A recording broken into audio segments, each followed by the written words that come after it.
नमस्कार. सिटी न्यूजच्या बातमीपत्रात प्रेक्षकांचं मनपूर्वक स्वागत. बातमीपत्राची सुरुवात करूया सुविचार मालेने. चांगला गुरु यशाचे दरवाजे उघडून देऊ शकतो, पण त्यातून यशाच्या दिशेने जाण्यासाठी स्वतःला चालावे लागते. आजचा सुविचार आपण बघितला. आता बघूया बातमीपत्रातील ठळक बातम्या.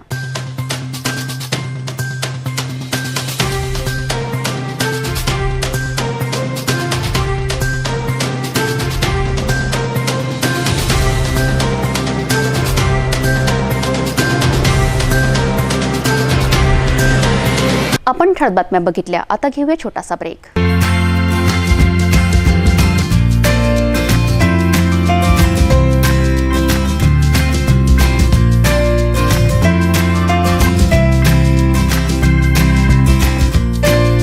संपूर्ण लग्न बसता आराधना जवाहर रोड अमरावती. ब्रेकनंतर बघूया सविस्तर बातम्या. कोरोनाच्या पार्श्वभूमीवर विद्यापीठाच्या परीक्षा ऑनलाईन घेण्यात आल्या, परंतु काही भागात काही विद्यार्थ्यांना ऑनलाईन परीक्षा देणे शक्य होत नसल्याने विद्यापीठाने आपापल्या नजीक असलेल्या महाविद्यालयांसोबत संपर्क करून त्या ठिकाणी ऑफलाईन परीक्षा देऊ शकतात. आज परीक्षेचा पहिला दिवस असताना महाविद्यालयांना सॅनिटाईज करून ऑफलाईन परीक्षा घेण्यात आल्या. कोरोना काळात योग्य दक्षता घेत परीक्षांचे नियोजन करण्यात आले आहे, असे प्रतिपादन शिवाजी कला वाणिज्य महाविद्यालयाचे प्राचार्य स्मिता देशमुख यांनी सांगितले. नमस्कार, मी प्राचार्य स्मिता देशमुख शिवाजी कला वाणिज्य महाविद्यालयामधून बोलत आहे. खरं म्हणजे कोरोनाच्या पार्श्वभूमीवर परीक्षा घेणं हे सगळ्यांसाठी जरी दिव्य असलं तरीसुद्धा विद्यापीठ आणि महाविद्यालय यांच्या अतिशय चांगल्या सूचनेनुसार आम्ही महाविद्यालयामध्ये विद्यार्थ्यांच्या सॅनिटाईज करणं, क्लासरूम्स हे तर प्रत्येक महाविद्यालय करतच आहे. मास्कची सुविधा आपण आहे त्यांना आणि सोशल डिस्टन्सिंगचं पालन आपण करतो आहे. विद्यार्थ्यांना कन्व्हिन्स करतो आहे की आपण ऑनलाईन करावं, जेणेकरून आपापल्या घरी ते सुरक्षित राहतील. जे विद्यार्थी परीक्षा देऊ शकत नाहीत, येऊ शकत नाहीत, त्यांनी जवळच्या महाविद्यालयाला भेट देऊन त्या ठिकाणी तिथून आपण ऑफलाईन द्यावं किंवा घरातून करावं. विद्यार्थ्यांच्या आलेल्या प्रत्येक सूचनांचं स्वागत अतिशय संयमानं महाविद्यालय करत आहे आणि मला असं वाटतं की विद्यार्थ्यांना कसल्याही प्रकारचा धोका होऊ नये याच्यासाठी सातत्यानं विद्यार्थी म्हणून जागरूक आहेत, त्यांचे पालकही आहेत आणि महाविद्यालय देखील आहे. परंतु तरीसुद्धा आल्यानंतर आता आपण बघूयात रिझल्टनंतर काय होतं आहे नेमकं. प्रत्येकजण एक तर ते सेल्फ रिस्पॉन्सिबिलिटी आहे असं म्हणतात, त्याच्यामुळे ही परीक्षा आरोग्याची पण आहे आणि ही परीक्षा आपल्या बुद्धीची. सांगायचं याच्यामध्ये अर्थ एवढाच आहे की सकाळच्या वेळेस आमचं जेव्हा ऑनलाईन सुरू झालं तर त्यावेळेस आमच्या जवळपास 800च्या बरोबर विद्यार्थी आहेत, पण काहींना मिळालं, काहींना मिळालं नाही. तर आता ऑफलाईनचे विद्यार्थी वाढले. सकाळी 5 मुलांपासून सुरू झालेलं ऑफलाईन आता जवळपास 100च्या घरापर्यंत आमचं पोहोचलेलं आहे. याचा अर्थ असा की आपल्या टेक्नॉलॉजिकली किंवा सर्व्हर आहे किंवा कनेक्टिव्हिटी आहे याच्या सातत्याने प्रॉब्लेम येत आहेत. मुलं थोडेसे धास्तावलेली आहेत, पण विद्यापीठ सातत्याने विद्यार्थ्यांच्या पाठीशी आहे सांगतं, त्याच्यामुळं आम्ही बऱ्यापैकी रिलॅक्स आहोत. विद्यार्थ्यांचं नुकसान होऊ नये याच्यासाठी मात्र विद्यापीठ आणि महाविद्यालय हे सातत्यानं प्रयत्न करत आहेत. धन्यवाद. अमरावती शिवसेना महानगरच्या वतीने महाराष्ट्र राज्याचे कर्तव्यदक्ष मुख्यमंत्री शिवसेना पक्षप्रमुख उद्धव ठाकरे यांच्यावर आमदार खासदार राणा दाम्पत्य विनाकारण टीका करतायत. यांचा निषेध म्हणून अमरावती शिवसेना महानगर प्रमुख पराग गुडगे व शिवसेना जिल्हा प्रमुख राजेश वानखडे यांच्या नेतृत्वात स्थानीय राजकमल चौक येथे निषेध आंदोलन करण्यात आले. आज अमरावती शिवसेना महानगरच्या वतीने महाराष्ट्र राज्याचे कर्तव्यदक्ष मुख्यमंत्री शिवसेना पक्षप्रमुख उद्धव ठाकरे यांच्यावर गेले काही दिवसांपासून आमदार खासदार राणा दाम्पत्य विनाकारण टीका करीत आहेत व आपल्या मतदारसंघात येणाऱ्या धारणी गावात एका मुलीवर बलात्कार झाला तरी महिला खासदार चूप आहे. महिलांच्या सुरक्षेवर कुठलेही भाष्य न करता केवळ मुख्यमंत्र्यांवर टीका करणे हा एकमेव उद्योग करीत आहे.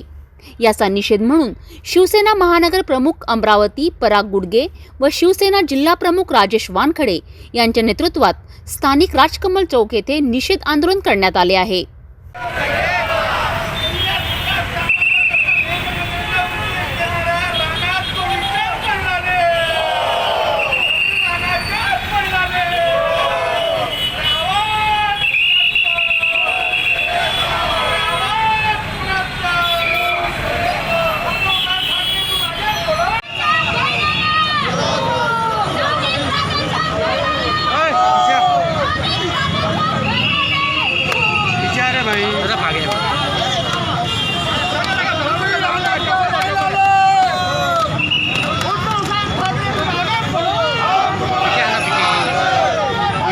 मागे मागे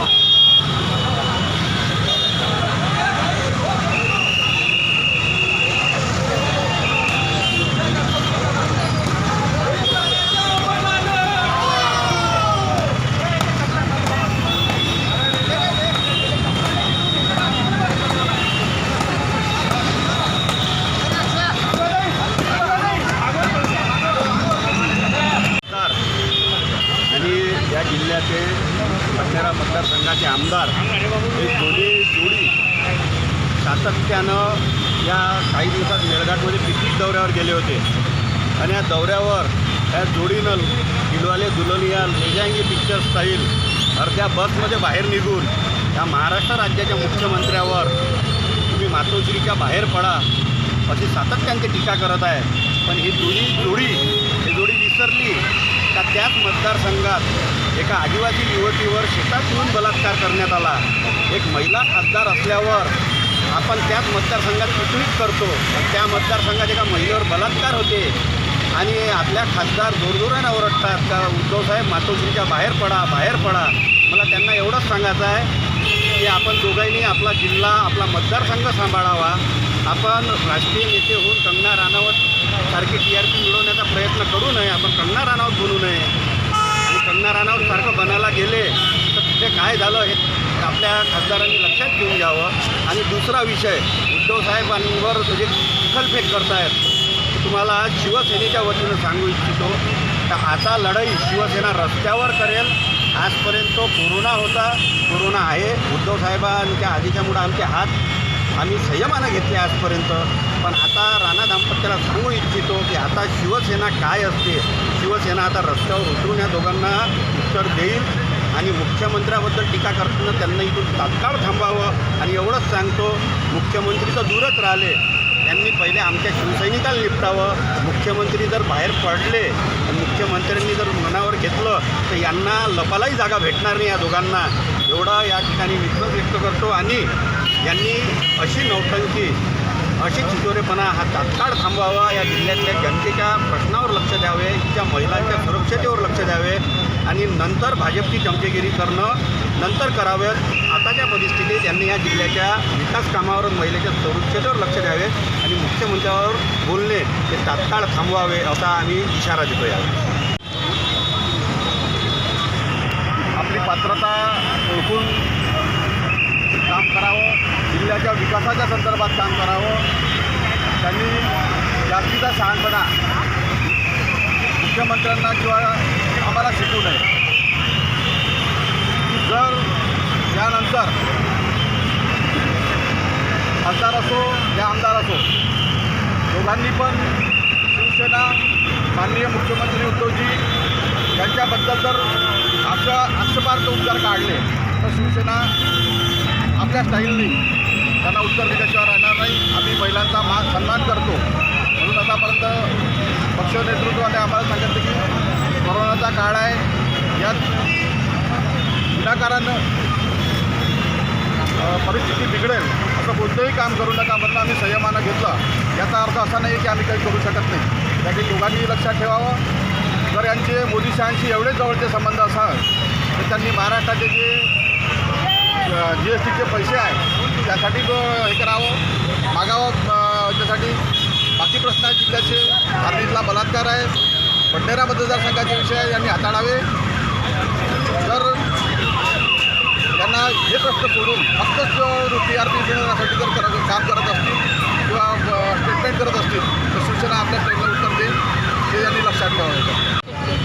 माझं म्हणणं खासदार नवनीतताई राणा यांना उद्देशून बोलायचं आहे की राणा मॅडम तुम्ही आमच्या खासदारात तर तू अमरावतीचे खासदार असून तुझं काम आहे की तू केंद्राकडे मागणी घाल. तू CMकडे मागणी घालायचा तुला कुठलाही अधिकार नाही. तुला एवढीच गरज आहे. तू आधीच बोलली होती किती म्हणजे निवडून यायच्या पूर्वी तू बोललेले वाक्य होते की तुम्ही प्रत्येक नवयुग पोरांना मी सर्व्हिस लावून हे कराल आणि केंद्रात मी प्रत्येकच तुझा विषय मांडेल म्हणून. कुठे गेले तुझे ते वादे, कुठे गेले तुझा विषय तो तुझा केंद्राचा विषय सोडून तू बिलकुल CMच्या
यावेळी माजी आमदार धाने पाटील, नगरसेवक प्रशांत वानखडे, शिवसेना महिला आघाडी जिल्हा प्रमुख मनीषा टेंबरे, युवा सेना जिल्हा प्रमुख श्याम धाने पाटील, शहर प्रमुख वैभव मोहोकार, उपमहानगर प्रमुख बाळासाहेब सावरकर, पंजाबराव तायवाडे, संजय शेटे, प्रकाश मंजवार, अक्षय चर्हाटे, राजगुरू हिंगमिरे, निखिल बिजवे, नवीन शर्मा, बाळासाहेब लोहारे, महिला आघाडी शहर प्रमुख राजश्री जठाडे, रेखा खारोडे, नगरसेविका जयश्री कुरेकर, प्रतिभा बोपसेटी, सारिका जयस्वाल, विजय ठाकरे, प्रवीण अब्रुक, नंदू काळे, मनोज टेकाळे, पंकज मानकर, आदित्य ठाकरे, सागर निबेकर, चेतन काळे, पवन दडवी, सोजवड फुटाणे, व्यंकटेश माडगुडकर हे शिवसेना पदाधिकारी व शिवसैनिक मोठ्या प्रमाणात उपस्थित होते.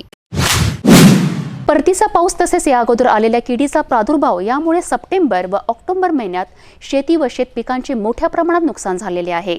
या संकटातून शेतकऱ्यांना सावरण्यासाठी शासन त्यांच्या पाठीशी खंबीरपणे उभे आहे. शेतकऱ्यांना नुकसान भरपाई तात्काळ मिळावी यासाठी पंचनामे करण्याचे निर्देश देतानाच ही मदत दिवाळी अगोदर मिळण्यासाठी संपूर्ण प्रयत्न करण्यात येईल, असे जलसंपदा राज्यमंत्री बच्चू कडू यांनी सांगितले. नांदगाव खंडेश्वर तालुक्यातील अतिवृष्टीमुळे नुकसान झालेल्या गावातील शेती पिकांची प्रत्यक्षपणे पाहणी राज्यमंत्री बच्चू कडू यांनी केली. परतीच्या पावसामुळे राज्यातील सर्वच भागातील शेतकऱ्यांच्या शेतपिकांचे मोठ्या प्रमाणात नुकसान झाले आहे.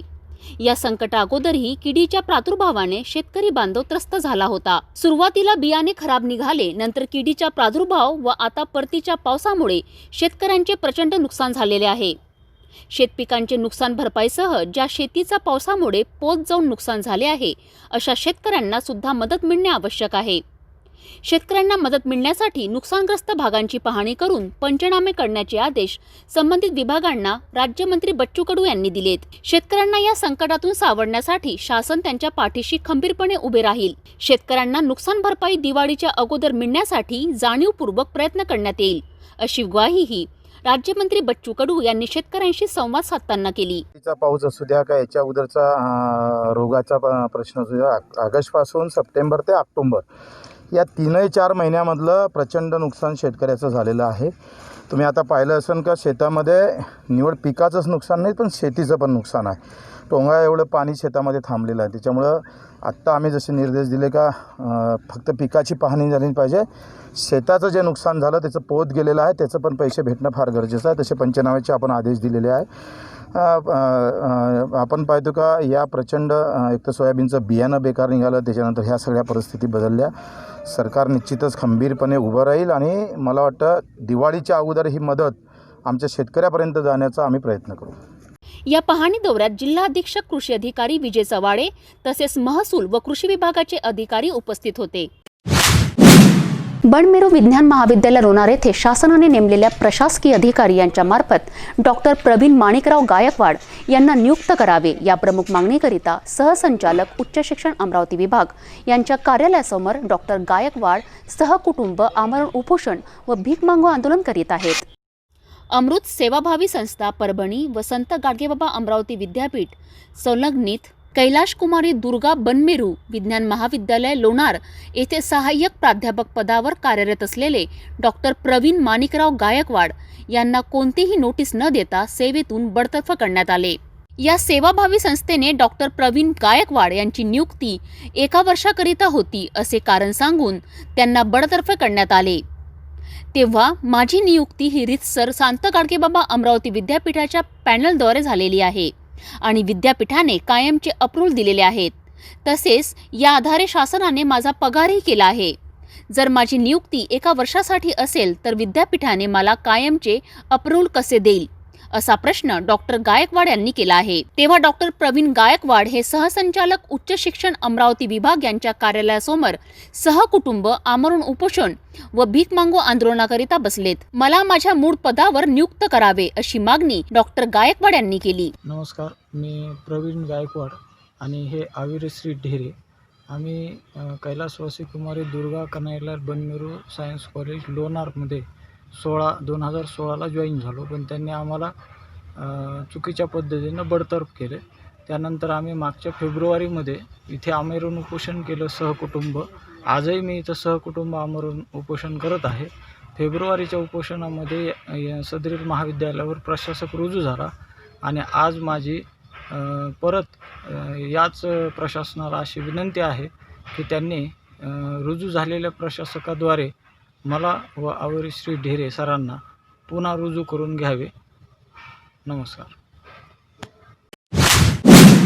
अतिपावसामुळे सर्व पिकांचे नुकसान झाले आहे. शेतकऱ्यांच्या हाती काहीच लागले नाही. त्यामुळे शेतकरी हवालदिल झाला आहे. त्याच्यावर उपासमारीची वेळ आली आहे. महाराष्ट्र शासनाने पुरवठा करून सहकार्य करावे अशी मागणी अमरावती जिल्ह्यातील शेतकरी यांनी जिल्हाधिकारी यांना निवेदन देतावेळी केली. अमरावती जिल्ह्यातील सर्व शेतकरी बांधव आणि वैभव रघुपतीराव गवई यांनी जिल्हाधिकारी शैलेश नवाल यांना निवेदन दिले. या निवेदनात त्यांनी सांगितले की अतिवृष्टी पावसामुळे शेतकऱ्यांच्या पिकांचे नुकसान झालेले आहे. दुसऱ्यांदा पेरणी केली तरी याही पिकांचे नुकसान अति पावसामुळे सडून नष्ट झालेत. त्यामुळे शेतकरी कर्जबाजारी झालेला आहे आणि हताश होऊन उपासमारीची वेळ शेतकऱ्यांवर आलेली आहे. तेव्हा जिल्हाधिकारी यांनी जिल्ह्यातील प्रत्येक तहसीलमध्ये शेतीच्या पिकांचा सर्वे करावा आणि या पिकांच्या झालेल्या नुकसानीची भरपाई ही महाराष्ट्र शासनाकडे पाठपुरावा करून सहकार्य करावे. याकरिता आम्ही सर्व अमरावती जिल्ह्यातील शेतकरी बांधव 29 ऑक्टोबरला जिल्हाधिकारी कार्यालयासमोर एका दिवसाचे आंदोलन करण्याचे ठरवलेले आहे. अमरावतीमध्ये सर्वत्र नवरात्र महाउत्सव साजरा केला जातो आहे. याचप्रमाणे अमरावतीमधील महाकाली माता मंदिरामध्ये कोरोनाच्या या काळात शांततेने मंदिराचे ट्रस्टी तसेच पीठाधीश्वर शक्ती महाराज यांच्याद्वारे महाकाली माता यांचे विधिवत पूजा अर्चना व आरती करून शारदीय नवरात्र महाउत्सव साजरा करण्यात येतो आहे. कोरोना काळात या नवरात्र महोत्सवाच्या दर्शनाची व्यवस्था सिटी न्यूजच्या माध्यमाने केल्या जात आहे.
एक नजर बातमीपत्रातील अन्य महत्त्वाच्या घटनांवर. मौलाना आझाद अल्पसंख्याक आर्थिक विकास महामंडळाचे गठन हे अल्पसंख्याक समाजात बेरोजगारांना रोजगार उपलब्ध करण्याच्या उद्देशाने केले होते. परंतु 2013 पासून ही योजना बंद आहे. महाविकास आघाडी सरकारने महामंडळ बरखास्त केले आणि आतापर्यंत या महामंडळाचे पुनर्गठन केले गेले नाही. कोविड-19 मुळे 6 महिन्याच्या लॉकडाऊनमध्ये अल्पसंख्याक समाजाच्या युवकांमध्ये बेरोजगारीचे प्रमाण जास्त प्रमाणात वाढले आहे. तेव्हा मौलाना आझाद अल्पसंख्याक विकास महामंडळाचे पुनर्गठन व वाढती बेरोजगारी कमी करून समाजाला आर्थिक दृष्टीने मजबूत करण्याच्या उद्देशाने स्वयंरोजगार कर्ज योजना सुरू करण्याची विनंती बडनेरा वेलफेअर सोसायटी अमरावतीचे अध्यक्ष जाकीर जमाल यांनी व त्यांच्या पदाधिकाऱ्यांनी निवेदनाद्वारे जिल्हाधिकारी यांना केले. आज बडनेरा सोशल वेलफेयर सोसाइटी की ओर से हम सभी पदाधिकारियों ने महाराष्ट्र के अल्पसंख्यक मामलों के मंत्री जनाब नवाब मलिक साहब के नाम से एक निवेदन अमरावती जिलाधिकारी के माध्यम से भेजा है. हम लोगों ने इस निवेदन में मांग की है कि जिस तरीके से मौलाना अबुल कलाम आज़ाद आर्थिक विकास महामंडल की स्थापना की गई थी, ये इस महामंडल अल्पसंख्यक समाज में रोज़गार बनाने के हिसाब से बेरोज़गार युवाओं को रोज़गार मुहैया कराने के लिए बनाया गया था, लेकिन पिछले 7 साल से इस महामंडल के माध्यम से अल्पसंख्यक समाज के नवयुवकों को, अल्पसंख्यक समाज के बेरोज़गारों को रोज़गार लोन नहीं दिया जा रहा है। एक तरफ भारत की सरकार ये कहती है कि स्वयं रोज़गार स्थापित किया जाए, परंतु अल्पसंख्यक समाज के साथ एक अन्याय किया जा रहा है। नेशनलाइज्ड बैंकों में जिस प्रकार से शर्तें होती है, वो शर्तें आम आदमी पूरी नहीं कर सकता। हमारी गवर्नमेंट से मांग है कि उन्होंने 2019 में इस महामंडल को बर्खास्त कर दिया और 2013 से आज तक के रोज़गार लोन बंद किया हुआ है।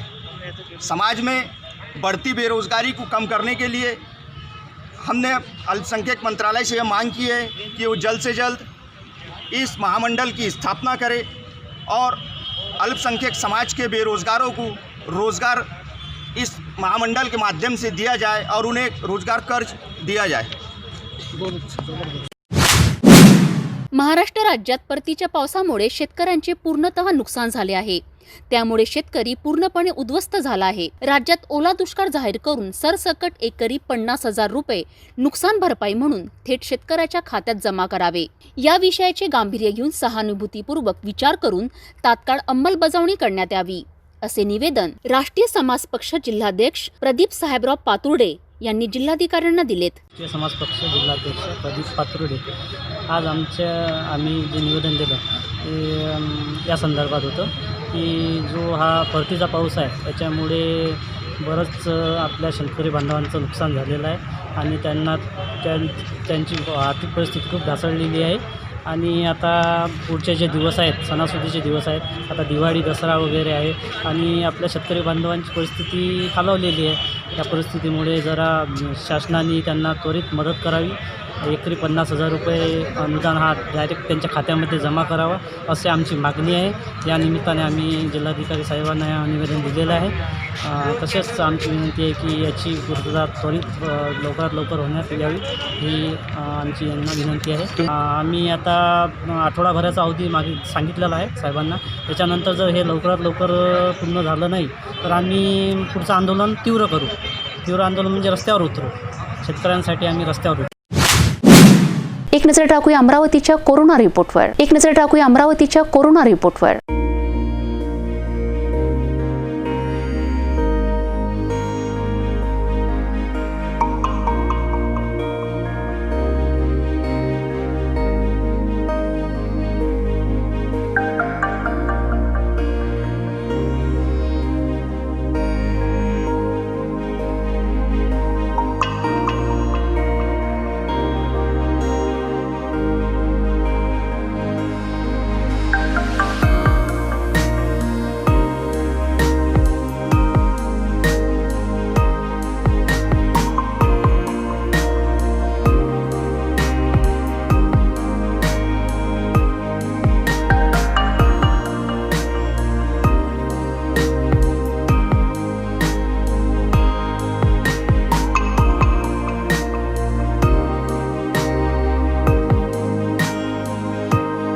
आपण आता सिटी न्यूज चॅनल आपल्या टीव्हीवरही बघू शकता।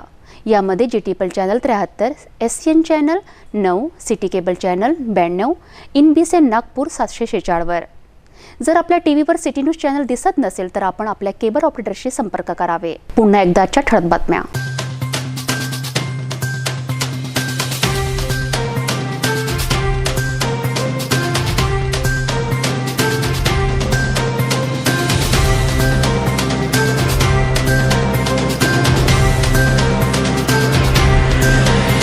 हे बातमीपत्र एवढ्यावरच थांबूया. पुन्हा भेटूया नवीन घडामोडींसोबत. नमस्कार.